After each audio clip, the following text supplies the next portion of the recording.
Problem అనాలి కదా. అంటే జరిగి చెప్తాను వ్యవసాయ రంగంలో మా లేబర్ పడి బాధ మా ఎస్సీ పడి బాధ చెప్తాను. ఆ విధంగా మళ్ళీ సేపు ఎవరిస్తారు ఇక్కడ సరిపోతాయి. ఇదో కష్టపడి పనిచేస్తారంటే వాళ్ళు కొంచెం ఈ మందు వేసిన ఉంటుంది ఇక్కడ దాని మీద కొంచెం ఒక రాజకీయ పార్టీలతో మేము కూడా సమానంగా పోరాటం చేయగలిగే శక్తి మా అందరికీ ఉందని మేము తెలియజేస్తున్నాము. ఇంతవరకు కూడా ఆర్టీసీ బస్సు లేదు సార్. మా వాళ్ళకి మా ప్రాంతం ఆర్టీసీ బస్సు లేదు. మరి ప్రభుత్వం రోడ్డు మీద బ్లాక్ చేసి మేము ఇతర ఊరి నుంచి గ్రామస్తులు వస్తూ ఉంటే వాళ్ళకందరికీ అభ్యంతరకరంగా మేము రోడ్ చేసుకుంటున్నాం. ఎందుకంటే మాకు ఒక భవనం లేదు. మరి ఒక భవనాన్ని మాకు ఇవ్వాలని కోరుతున్నాం. ఎందుకంటే వాళ్ళ పట్టుకే మనం జై భీమ్, జై భీమ్, జోహార్ బాబాసాహెబ్ అంబేద్కర్. వర్ధిల్లాలి బాబాసాహెబ్ అంబేద్కర్ ఆలోచన విధానాలు, వర్ధిల్లాలి బాబాసాహెబ్ ఆలోచన విధానాలు. అలాగే ఫోన్లతో ముందుకు వెళ్ళలేదు పైలు. దాని మీద ధర్నాలు చేసామండి. వాటర్ లేదండి. వాటర్ పచ్చగా ఇప్పుడు 71 మందికి పచ్చకాయలు వచ్చాయండి మా ఒక దళితపేటలో, బొలుసులపేటలో. ఇది స్టేట్ విషయం కూడా అయిందండి. ఇప్పుడు ఇంకా హాస్పిటల్ ఉన్నారండి పిల్లలు సాగుబతుకుల్లో. వాటర్ ప్యూరిటీ లేదండి. మంచినీళ్ళు సరిగ్గా చేపల వేట పెట్టి చేపల పట్టుకుంటే ఈ పసల నీరు మాకు ఇచ్చాడు. పిల్లలు తాగారు. కొంతమంది మాకు అవగాహన లేదు కదండి. ఎవరు చెప్పేవాళ్ళు లేరు. కాచి చల్లార్చి తాగాలని అంత తీరిక కూడా ఉండదు. డైరెక్ట్ కొల నుంచి వచ్చి నీళ్ళు పట్టుకుని తాగేస్తుంటే పిల్లలకి పచ్చకాయలు వస్తాయండి. అందరూ ఇప్పుడు ఇంకా జరుగుతుందండి. ఇప్పుడు ఇంకా హాస్పిటల్కి అడ్మిట్ అయి ఉన్నారు. దాని మీద ఏంటండి నేను చెప్తే ఇంకా చాలా మీడియాకు అన్నింటికి వస్తుందండి. ఆరోగ్య శాఖ మినిస్టర్ గారు కూడా వెళ్ళిందండి. ఇప్పుడు ఇంకా రాహుల్ అనే కుర్రలు అందరూ 3 కుర్రలు సాగుబోతులు ఐసీలో ఉన్నారండి. వాటర్ బాగోక ప్రత్యేకించి బొలుసుపేటకు వచ్చిందండి ఈ వ్యాధి. దాని మీద మేము ఎన్నో రిప్రజెంట్ ఇచ్చామండి. ఇంకా కామెర్లు వస్తున్నాయి తప్ప తగ్గుతలేదండి. డయేరియా, విరేచనాలు ఇవన్నీ కూడా వాటర్ వల్లే వస్తున్నాయి. అది ఫిల్టర్ బెడ్ ఉందండి, అక్కడ అన్నీ ఉన్నాయి. కానీ వేరే వరకు మాకు పైప్ లైన్లు ఉండండి. ఒకటేమో గోదావరి డైరెక్ట్ ఇచ్చేస్తారండి, ఒకటేమో చెరులో నీరండి. ఈ 3 క్లబ్ చేసి మా ఎస్సీపీలకి పైప్ లైన్ చేత ఉన్న వాళ్ళు పెట్టి ఆడేమో ఫిల్టర్ వాటర్ వెళ్తుందండి. ఆ విధంగా కూడా కనిపెట్టి చెప్పామండి. ఇక్కడ ఫిల్టర్ వాటర్ నాణ్యంగా వస్తుంది, మాకేట్ ఎలాగ వస్తుందంటే వాళ్ళు తేడా వచ్చేసి వాళ్ళు కట్ అయిపోయిందని చెప్పింది. వీటి వల్ల మాకు జబ్బులు పాడైతే ఆరోగ్య పాలైపోయి సాగుబులతో పోరాటం వల్ల అలాగే పోతుంది. పైగా మాకు శ్మశానానికి రక్షణ లేదండి. శ్మశాన ఆక్రమణ జరిగిందండి. దాంట్లో గత సైడ్ మీద మనిషంలో ఉన్నప్పుడు బోరు కొట్టించారండి, షెడ్ వేశారండి. కానీ గేట్ లేదండి. చుట్టూ ఆక్రమణ జరుగుతుందండి. ఈ విధంగా అక్కడ సమస్యలు అలాగా ఉండిపోయండి. అక్కడ చెరువు ఉంటుంది, నీలం చెరువు కొట్టేది ఉంటుంది మా పేటకు ఆనుకొని. అటుపక్క అంతా అగ్రవర్ణంలో ఉంటారండి. అటుపక్క రిబిట్మెంట్ కట్టారు, అటుపక్క తుప్పలు తొలగించారు, అటుపక్క వాకింగ్ ట్రాక్ వేశారు. మా పక్కకు రాబోతుకి గోడలు లేవండి, ఏమీ లేవండి. ఒక చిన్న ఓపెన్ జిమ్ గట్టి వదిలేశారు అంతే. అదేంటంటే ఈ పక్క మొదలెట్టంటే ఆ తర్వాత చూద్దాం. ముందు ఆ పక్క చూడండి ఎంత దారుణంగా. అది సగం ఆల్రెడీ చూపించాను, వచ్చాడని చూపించాను. ఈ విధమైన వివక్ష జరుగుతుంది. తర్వాత మాకు ఎంతమంది మేము మా వాళ్ళంతా పాలేరుతనం చేసుకుని అక్కడ గేదెలు మేపుకొని పాలేరుతనం చేసుకుని మేమంతా జీవిస్తాం పాలేరుతనం. అయితే ఆ పాలేరుతనంలో కూడా వాళ్ళు నీరు కట్టుకుంటారు కదంటే రైతులు ఫెయిల్కి 20-30 నీరు కట్టుకుంటూ ఉంటాడు. నీరు కట్టుకుని వడ్డేసి నీరు కట్టి మళ్ళించే ఉంటారు. ఆడికి 2-3 ఎకరాలు ఇస్తారండి. ఆడికి కౌలు కార్డు ఇస్తలేదు, ఆడికి పిండి ఇస్తలేదు, రేషన్ లేదండి, పిండి లేదండి, యూరియా లేదండి, మందులు లేవండి, విత్తనాలు లేవండి. ఏంటంటే ఈ పరిస్థితి అంటే యాప్ ఉంది, యాప్ ద్వారా బుక్ చేసుకోవాలి. గవర్నమెంట్ యాప్ ఇచ్చినారు. అందరికీ స్మార్ట్ ఫోన్ ఉండవు కదండి. వాళ్ళకి చదువులో వాళ్ళకి పచ్చబట్టం తెల్లబట్టం ఉంటుంది, స్మార్ట్ ఫోనే ఉంటుంది. వాడికి వాళ్ళ యాప్ బుక్ చేసుకుంటే వాళ్ళకి అందరూ కొట్లు 10-20 ఎకరాలు కొనేసుకుని పిండి చల్లేసుకుని చేసుకుంటారండి. రైతులు మరి పట్టాదార పాసం ఇవ్వమంటే మేము మీకు దళితులకి మేము పట్టాదార పాసం మా భూమి ఎసరు కడతారు, మా ఎస్ఎస్సీకి వేసి కడతారు. ఇప్పుడు రైతులు అంటున్నారండి. పిండి లేకేమో ఉండిపోతుందండి. ఈ పరిస్థితి ఏంటంటే బాబు ఏవో గారికి అట్లా అడిగితే ఆన్లైన్లో ఒప్పుకోదు, మీకు యాప్ ఉండాలి, మీకు ఖాతా నెంబర్ ఉంటారు, పిండి రిలీజ్ అవుద్ది. అది మరి కౌలు అయితే అంత ఇబ్బంది పడుతున్నారండి. లోన్లు ఉంటే లోన్లు లేవండి. ఏమంటే ఫోన్ మీ పేరు బుక్ చేసుకున్నామంటే వాళ్ళేమో వాళ్ళ యాప్లో బుక్ చేసుకుని వాళ్ళు సగం చేస్తున్నారు. అలాగా ఒకవేళ మేము ధాన్యం అమ్మాలన్నా వాళ్ళకే సీఎంఆర్ వాళ్ళకే పోతుంది. ఈ విధమైన చాలామంది అన్ని రైతు కుటుంబాలండి. మాకు పొద్దున్న వెళ్ళిపోయి గేదెలు కోసుకోవడం, నీరు కట్టుకోవడం, కోతలు కోసుకొని ఎన్ని చేసుకుని వచ్చి మళ్ళీ ఎన్ని ఆతలు పడి ఇన్ని బాధలు పడుతున్నారండి. సల్యూట్ చేశానండి నేను. ఇప్పటికీ రాష్ట్రంలో దళితుల పరిస్థితి చాలా అగమ్యగోచరమైన పరిస్థితిలో ఉంది. జనాభా ప్రాతిపదికన మేము లెక్కలు తీస్తున్నాము, జనాభా ప్రాతిపదికన అన్ని సౌకర్యాలు కల్పిస్తున్నామని చెప్తున్నారు. కానీ జనాభా ప్రాతిపదికన కాదు కదా, కనీసం కల్పించాల్సిన సౌకర్యాలు కూడా ఇప్పటికి కూడా కల్పించడం లేదు. కనీసంగా మంచినీటిని, స్వచ్ఛమైన మంచినీటిని కూడా ఇప్పటికీ కూడా దళిత గ్రామాల్లో ఈ ప్రభుత్వాలు అందించడం లేదు. గతంలో ఏవైతే ఇబ్బందులు ఉన్నాయో వాటిని అన్నింటినీ మేము పరిష్కారం చేస్తామని చెప్పి ఈ ప్రభుత్వం అధికారంలోకి వచ్చింది. తెలుగుదేశం కూటమి ప్రభుత్వం అధికారంలోకి వచ్చింది. కూటమి ప్రభుత్వం అధికారంలోకి వచ్చిన తర్వాత కూడా ఇప్పటికీ దళిత సమస్యలు అలాగే ఉండిపోయాయి. ఇప్పటికీ పాఠశాలలో సమస్యలు చాలా తీవ్రంగా దళిత ప్రాంతాల్లో ఉన్నాయి. సింగిల్ పాఠశాలలుగా మిగిలిపోయాయి. వీళ్ళు చేసినటువంటి పాఠశాలని మేము స్పెషలైజేషన్ పాఠశాలలుగా మార్చామని చెప్పి, ఇంటిగ్రేటెడ్ పాఠశాలగా మార్చామని చెప్పి దళిత ప్రాంతాల్లో మాత్రం సింగిల్ టీచర్గా ఉన్న పాఠశాలను ఉంచేశారు. రెండోది, దళిత ప్రాంతాల్లో ఉన్నటువంటి అనేక గ్రామాల్లో ఇప్పటికీ శ్మశానాల సమస్యలు తీవ్రంగా ఉన్నాయి.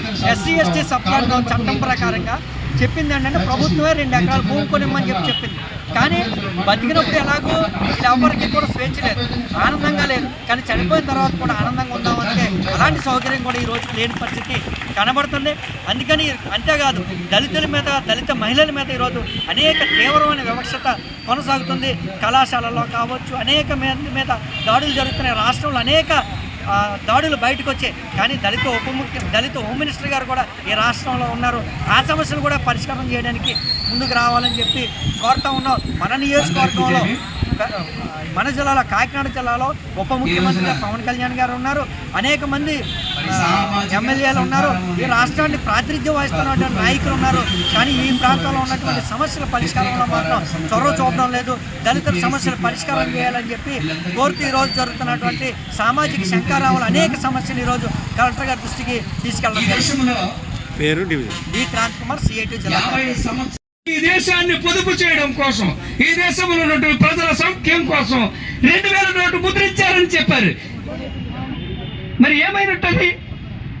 ఎక్కడో చాలా నీట్గా గంపనేసి కప్పెట్టారు.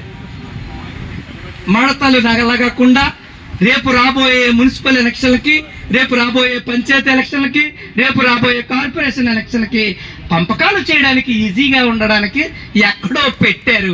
మన దగ్గర అయితే లేవు. అంగట్లోన అన్ని ఉన్నవి, అల్లులి నోట్లో శని ఉన్నట్లు, సకల సంపదలు వల్ల దేశముల దరిద్రమెట్లుందో నాయన.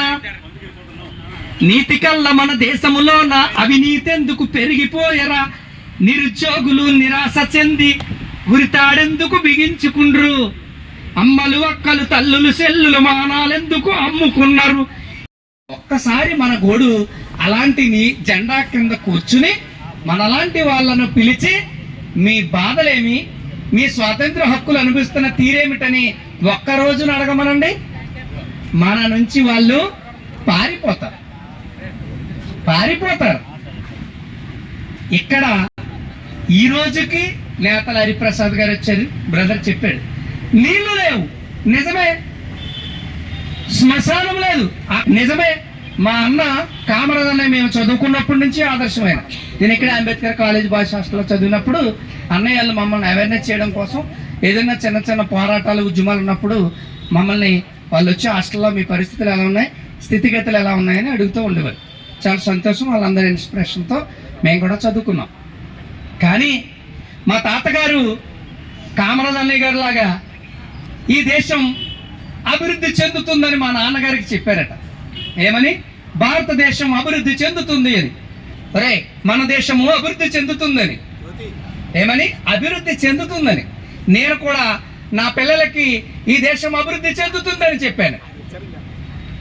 కానీ ఇదే మా తాతగారు, ఇదే మా నాన్నగారు, ఇదే నేను మా పిల్లలకి ఏమి చెప్తున్నామంటే, ఒరే, చైనా అభివృద్ధి చెందింది, అమెరికా అభివృద్ధి చెందింది, ఇంగ్లాండ్ అభివృద్ధి చెందింది, జపాన్ అభివృద్ధి చెందింది, ఆస్ట్రేలియా అభివృద్ధి చెందింది. కావుంది ఎప్పటికి అభివృద్ధి చెందుతుంది?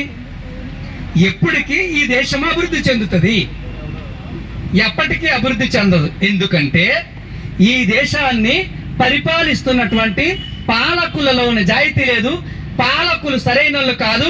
పాలకులు ఈ దేశానికి అవసరమైనటువంటి భారత రాజ్యాంగాన్ని అమలు చేయడం లేదు. ఈ దేశానికి వాళ్ళు ఏమీ సేకరలా. ఒక్క భారత రాజ్యాంగాన్ని అమలు చేస్తే చాలు ఈ దేశము ఇప్పుడు నేను చెప్పిన అభివృద్ధి చెందిన దేశాల కంటే ముందు మన దేశం అభివృద్ధి చెందుతుంది. కానీ ఉద్దేశపూర్వకంగా మన దేశానికి ఉన్నటువంటి అద్భుతమైన ప్రపంచ దేశాలు ఆదర్శంగా తీసుకుంటున్నటువంటి మన దేశ రాజ్యాంగాన్ని తొంగలో తొక్కుతూ దొడ్డిదారిన పరిపాలన చేస్తున్నారు. కాబట్టి 3 ఏళ్లకు 5 ఏళ్లకు ముక్కు ముఖము తెలియనోడు దండాలు పెట్టుకుంటూ కొండ వీధికొస్తాడు. బాయి బాయి అనుకుంటూ ఆనుకొని కూర్చుంటాడు. కుల పెద్ద ఇంటికెళ్ళి కులాసాని అడుగుతాడు. మనిషికొక్క నోటిచ్చి ఓటు దెంగిపోతాడు. వడ్డెరోలు మండి మేము అరే ఇన్నాళ్ళు గుడ్డిగా బతికిన ఎడ్డోలు. వడ్డరులు వాళ్ళు చాలా బలిష్ఠులు, చాలా బలమైన వాళ్ళు, కొండను సైతం పిండి చేసుగల దమ్మున్నోళ్ళు.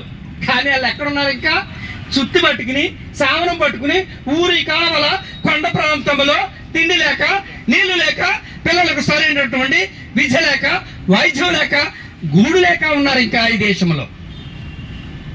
మా కండ బలం చూస్తేనే కొండలు పిండైపోయే, బండ మీద కూసుంటే ఎండైనా దెంకపోయే.